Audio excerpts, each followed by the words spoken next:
This is the Read to Lead podcast, episode 509, and what you're about to hear is probably the most unplanned podcast episode in about 10 and a half years. It's all come together in literally the last 24 or 48 hours or so. And I don't mean to suggest that it's not worth listening to, because very little planning has gone into it. In case you don't know, a friend of the show, Dan Miller, author of 48 Days to the Work and Life You Love, got a cancer diagnosis just a little over a month ago. I believe it was December the 7th. And I don't think he would mind me sharing some of the details of this. He's already shared it publicly himself. There were some gallbladder issues that turned into a little bit more than gallbladder issues. And the diagnosis is pancreatic cancer. It's moved to his bones and his liver, and all that they can do now is manage the pain. And the doctors, and I'm quoting here from Dan directly, say you have 6 months max. And so that has come as a shock, certainly to Dan and to many people who love and care about him deeply. I am one of those people, and it's been tough, I have to admit. It not tough as being told that you have cancer for yours truly, obviously. But I've suffered with a lack of motivation. I'm not blaming Dan's situation on that, but I have been impacted by it in the sense that I've not been motivated, if I'm being honest, to read any books or do any interviews. In fact, what I published at the end of the year was in the can, and though I've got a few interviews scheduled, there's nothing in the can right now. That's not why you're getting this episode today. Let me be clear. I did want to take this time to honor Dan and his impact on me and impact on so many. But I can tell you this: I don't know what we're going to do next week. I have no idea. That's still to be determined. It's just I can't quite put my finger on just how deeply this has hit me, to the point that I've just been moving very slowly, let's put it that way, as this year has begun. And it probably doesn't help that my wife's birthday and my birthday are early in the year, and we like to spend January not doing much of anything anyway. So who knows? Maybe that plays a role here as well. You know, I said in an email I wrote to my list yesterday that my response to this, contrasted with Dan's own response, holds another valuable lesson for me and for you. Now, while I'm over here sort of wallowing, and others I'm sure are too who care about Dan, Dan's asking the same question that he encourages us to ask in the face of any challenge. And many have written about this on Facebook and LinkedIn and elsewhere over the last month who care about Dan. And that's the question: what does this make possible? Even in this moment, in this season of life, Dan is taking his own advice, and in the face of a challenge, the greatest challenge any of us might face, he's asking the question, what does this make possible? He recognizes the blessing that is knowing your time is soon going to be up, and he's making the most of it. I mean, just a month ago, he was seemingly a very healthy 76-year-old man. But the way he's handled this, I kind of would expect nothing less from Dan. The way he's taking advantage of this moment to make the most of it and continue to impact people's lives. It's just true Dan. So I wanted to take some time to share with you just how Dan has impacted me. And in that email I sent to my list yesterday, I invited others to share how Dan has impacted them. And they've given me permission to share some of their thoughts as well. And I'm combining here some thoughts I wrote to Dan yesterday with some thoughts I shared with him in December when he first shared this news with me. And there's a website he and his family have put together where you can read about what Dan's doing in these final months, if you will, and a place where you can leave messages for Dan as well. I'll share a link to that resource and another resource I'll share a bit more about in just a moment. But here's sort of a paraphrase of what I shared with Dan and how he's impacted me personally. And again, I'll share from others here in a moment. The times you've encouraged me with your words and deeds over the years is nearly impossible to quantify. And I remember one of my first opportunities to learn from you came when you taught your Wisdom Meets Passion class at Williamson Christian College. I was fortunate enough to attend this short 5-week course. Dan taught for 4 hours, one night a week for 5 weeks, and taught 2 chapters each week from his 10-chapter book. And having the author himself unpack the book for us, sort of a few chapters at a time, was a real honor. And as I was writing this to Dan, I thought, gee, I wonder if that planted a seed for a podcast I would soon release. And I had never thought about that until I was writing these words, that feeling of going through the process of an author unpacking their own book for you. I think probably, maybe subconsciously, played a role in how this podcast that you're listening to right now evolved and came to be. I went on to write that I remember how excited we all were when you announced our last class session would be held in your home, complete with a meal prepared by you and Joanne. What a special treat that was. And then just a few months later, I would start a podcast of my own and have the privilege of welcoming you on as my first ever guest. The generosity you have shown me is unlike anything else I've experienced, Dan. I can't count the number of times someone has said to me, Dan mentioned you on his podcast last week. Did you hear that? Or Dan talked about you in our meeting today. And one of the things that has always impressed me is that you never considered yourself done with learning. On the very first episode where I interviewed Dan, he said, if it ever becomes clear that I've stopped learning, I'm of no use to anybody. And he's living that out even now. And you taught me to never assume someone younger than me has little to teach me, Dan. This insight opened my eyes to a way of thinking that wasn't serving me well. Thank you. One of my favorite memories is when you asked to interview me about my book, a book you generously endorsed. You seemed so genuinely proud to talk about it, and I was giddy beyond words. You've always been a beacon of wisdom and strength in my life, much like a father figure, actually. Your ability to face life's toughest challenges with such grace and thoughtfulness is something I deeply admire and strive to emulate. The question you pose, as I said earlier, what does this make possible, is a testament to your unyielding spirit and positive outlook even in the face of adversity. Your legacy, Dan, is not about monuments or tangible accolades. It's about the immeasurable impact you've had on people like me. You've shaped my thinking, influenced my decisions, and enriched my life in countless ways. Your principles and values are a guiding light, and I'm honored to be considered a part of your legacy. We all are, in fact. Your journey with Joanne, your adventures, and your unwavering faith are stories of love, courage, and inspiration that I will carry with me and share with others. As you reflect and embrace this spiritual transformation, know that your life's work and the life you've shared continue to ripple outwards, touching many lives, including mine. Thank you, Dan, for everything. You're in my thoughts and prayers, and I am here for you always. I love you, Dan, and I will see you on the other side. Warmly and lovingly, Jeff. Well, that's a bit about what comes from my heart.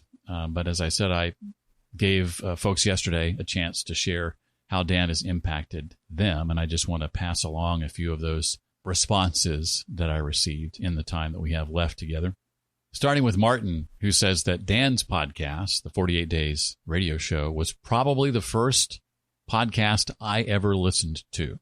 Bottom line, my life turned out for the better because of Dan's advice. Thank you, Martin. Colleen wrote me to say that Dan has literally changed my life. She's a part of his 48 Days Eagles community, and she said that that community has allowed her to grow as both a person and an entrepreneur. He expressed both hesitancy in me wanting to be a coach because of my personality profile and encouragement when I succeeded and built my own coaching business. Every day in the Eagles community taught me personal and professional lessons that have made me successful, happy, intuitive, and positive. These are things I was not in 2020 when I joined Dan in the community. I see so many more possibilities each day now than I ever did, and those possibilities allow me to live a good life.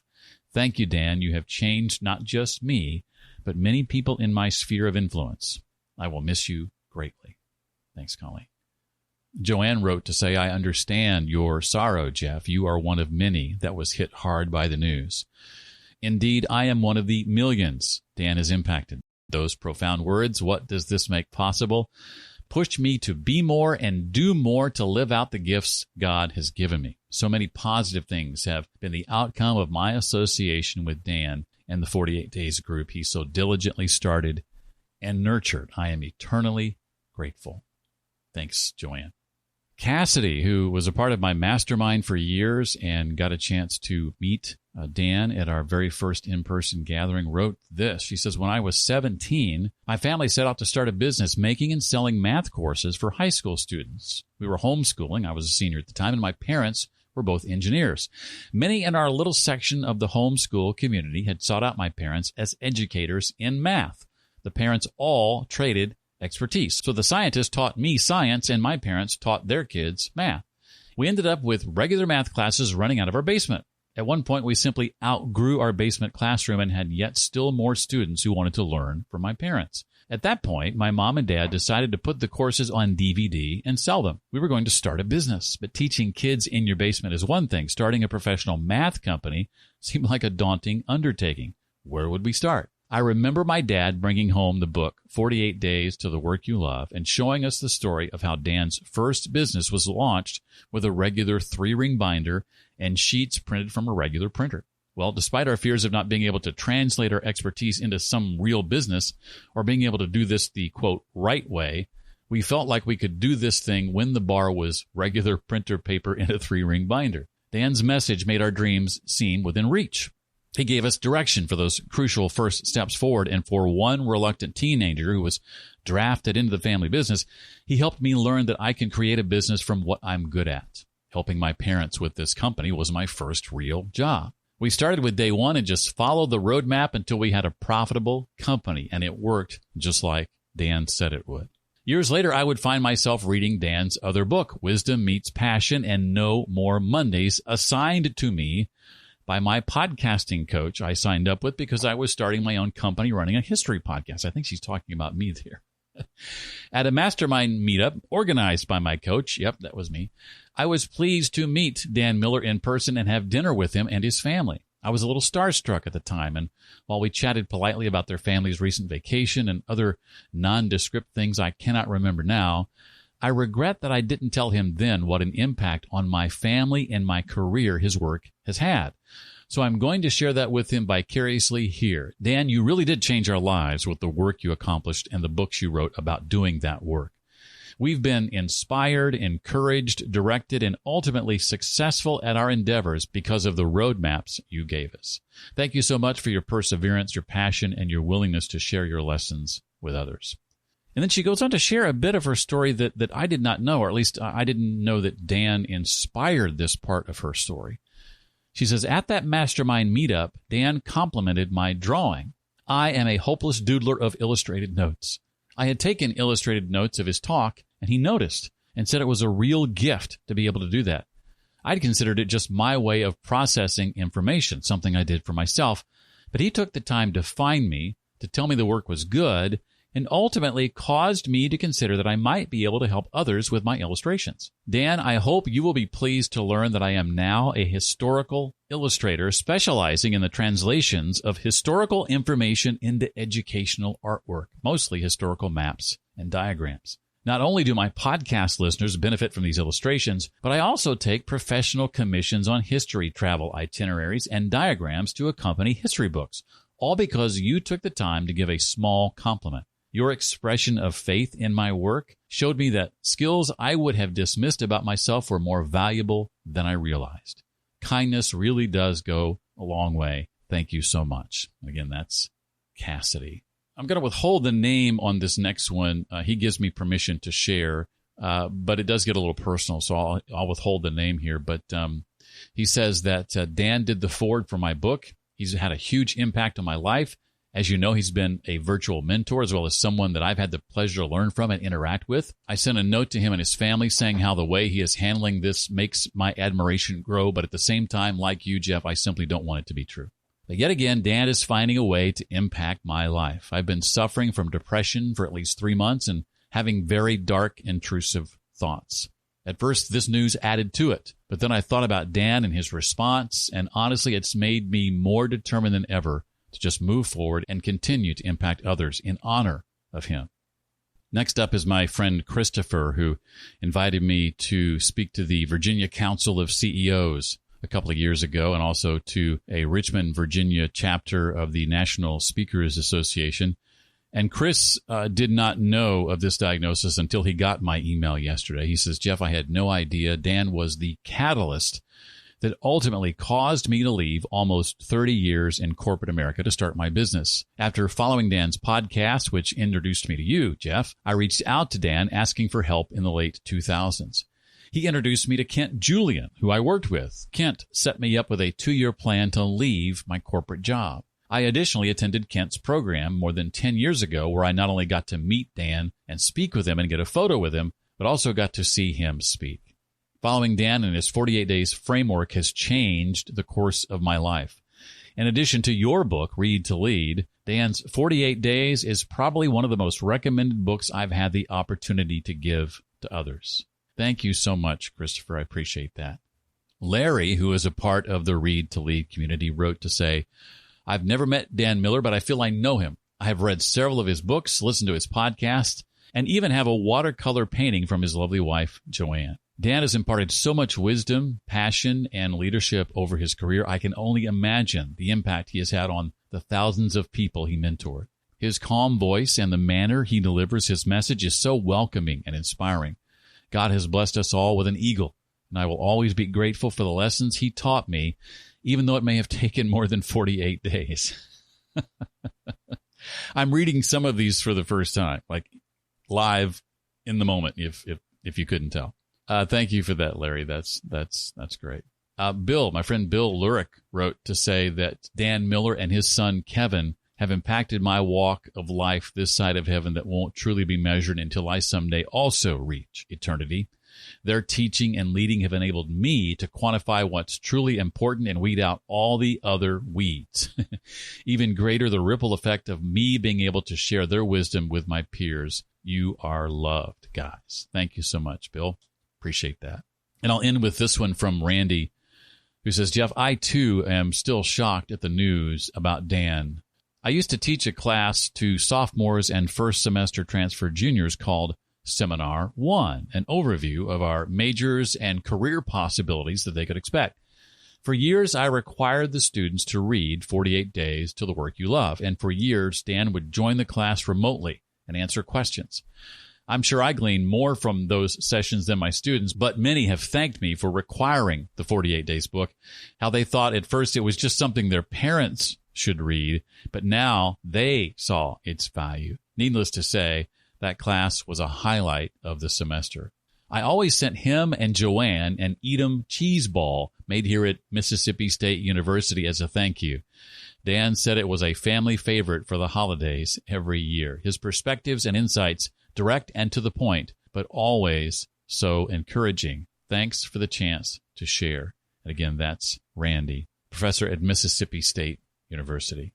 Those just some thoughts of how I and others have been impacted by Dan and his life. And this podcast could go on forever, including notes and writings from those who have sent emails to me.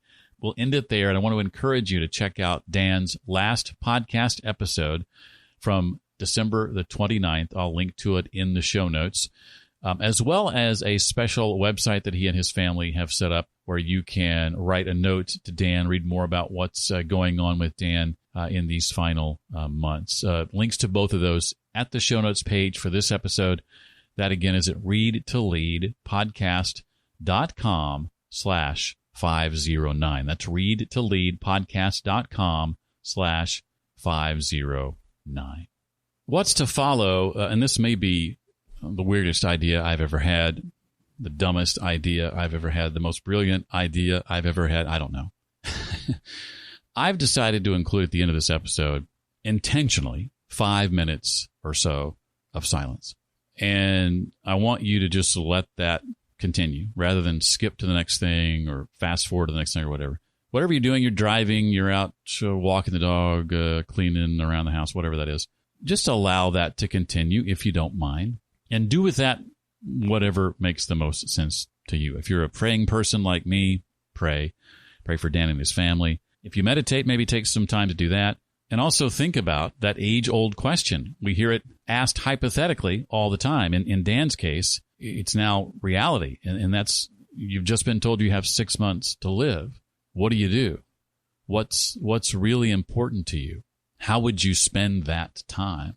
Look at how Dan's spending it, for inspiration, certainly. But answer that question for yourself. How do you want to go out? How do you want to be remembered? So many of us don't get that opportunity that Dan is getting. How many otherwise healthy people do we read about or know personally, maybe even family members, who one day were fine and the next day died of a heart attack or were in a car accident or something like that. You've got 6 months to live. What are you going to do? Think on that, meditate on that, pray about it, be thinking about Dan and his family and praying for them. And I'll see you next week.